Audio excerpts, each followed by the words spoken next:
Dans une ruelle du quartier Saint-Michel, le Wonder Bar prend des allures de showroom. Les manches sont un peu petites, mais elle est bien.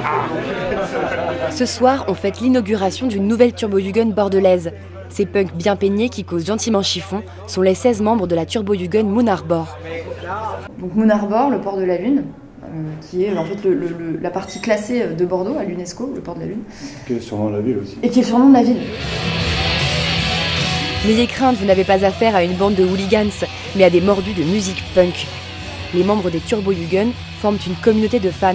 Leur idole, c'est Turbo Negro, un groupe de Norvégiens inventeurs du death punk, à mi-chemin entre le hardcore et le punk.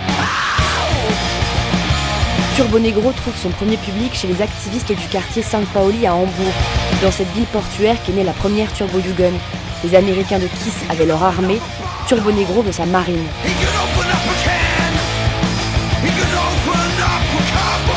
À la manière des Hells Angels, ce groupe de motards californiens qui a essaimé dans le monde entier, les Turbo-Jugend sont organisés en un réseau de chapitres locaux. On en recense plus de 2000. Et même si le groupe reste confidentiel, on trouve des fans sur tous les continents. Leur signe de reconnaissance, c'est leur précieux scout. La veste en denim caractéristique du mouvement. Mais c'est vrai que cette veste, il demande vraiment d'observer des règles très très nettes. C'est-à-dire, quoi qu'il arrive à cette veste, on ne doit pas la laver. En résumé, les Turbo-Jugend, c'est de la bière, du punk et des potes. Mais pas seulement. Tu vois, par exemple, Turbo-Jugend, ça fait quand même une référence horrible aux jeunesses hitlériennes, tu vois.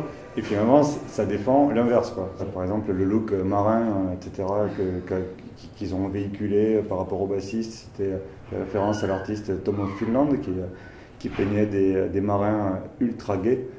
Ouais, ultra gaulés, nus dans des positions, c'était... Avec poutres apparentes, etc. Clairement. Ouais. Hein. C'est la lutte, avec cette histoire d'imagerie gay, la lutte contre tout type d'homophobie, de racisme, de sexisme, de choses comme ça, c'est quelque chose qui est... D'ailleurs, on a une présidente.